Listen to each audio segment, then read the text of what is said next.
Inclusive, esse próximo assunto que eu trago aqui para vocês com a Juliana Lopes, presidente Lula determinou a criação de uma força-tarefa para dialogar com o Supremo e com governadores para poder destravar a homologação de terras indígenas.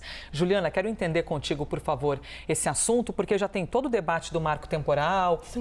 Porque se você vivia na terra antes do início da Constituição, você tem de provar. Aí você pensa, mas como que o indígena vai ter o quê para conseguir provar?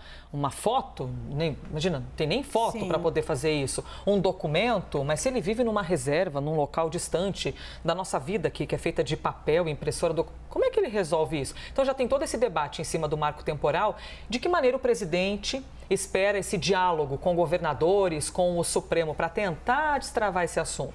A gente teve ali, durante essa semana, o acampamento Terra Livre, que é aquela mobilização anual que acontece ali no centro de Brasília, e os povos indígenas fazendo essa pressão no governo federal, porque a gente lembra, também estamos falando de mais uma bandeira da campanha eleitoral de acelerar o processo de demarcação, já que isso não aconteceu na gestão do ex-presidente Jair Bolsonaro.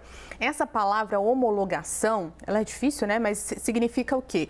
É o processo que acontece depois que a demarcação foi ali autorizada. É um processo judicial, Elisa, que leva um tempo. E aí esse é o questionamento nesse momento. Há uma boa vontade do governo de fazer, de fato, essa homologação, mas quando esse processo começa, ele leva bastante tempo e a promessa do governo, pelo menos com a criação ali do Ministério dos Povos Indígenas, era que esse processo fosse acelerado e isso não está acontecendo, segundo essas etnias. Eles tiveram, então, uma reunião com o presidente Lula, colocaram ali a insatisfação em relação a essas demarcações, levaram uma lista, tem ali 10 terras que já foram demarcadas e o processo foi encerrado, mas tem ainda 25 na lista. E entre essas 25, aí tem vários questionamentos. Tem briga com quem já está lá e não é indígena, o governo não sabe direito como é que vai comandar ali essa insatisfação dos dois lados. Então tem briga política, tem questão que está na justiça e a tramitação de um processo antes do governo também está sendo analisada, ou seja, tem muita encrenca nessa demarcação.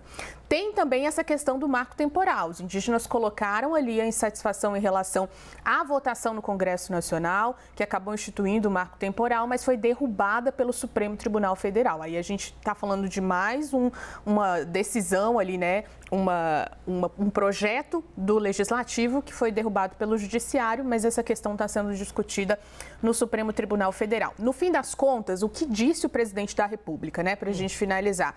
Que vai ali tentar um caminho unindo todos os poderes para acelerar esses processos. E aí ele prometeu dar uma resposta em 2 semanas. O mais importante dessa história é que a gente está falando de mais ali um segmento que está cobrando as promessas do presidente. Nessa semana a gente já falou dos parlamentares, está falando dos povos indígenas, do funcionalismo público, então tem pressão por todos os lados e o governo tentando ali equilibrar os pratinhos para conseguir atender a todas essas demandas e cumprir promessas de campanha. Pois é, e as cobranças também por parte da sociedade legitimadas de você prometeu na campanha, Juliana? Puxa vida, mas eu ouvi você falando aquele dia, naquele debate, aquela entrevista que você falou que ia fazer isso. Então, fica a palavra de promessa de um presidente da República, ou também de um governador, de um deputado, de um senador, e a população tem o direito de fazê-lo, Juliana? Só que assim, são todos os setores que cobram ao mesmo tempo. E aí é equilibrar os pratinhos para ver o que eu consigo fazer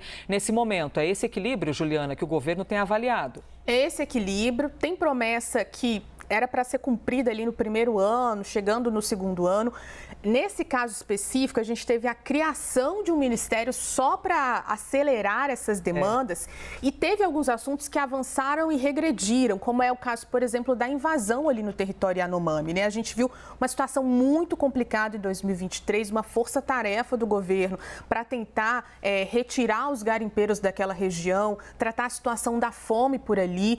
Avançou-se um pouco, mas tem uma regressão também, tem uma cobrança, inclusive, do Ministério Público, para que o governo olhe com mais atenção e não faça só o mutirão no momento. É uma situação que demanda ali um trabalho que precisa ser intensificado.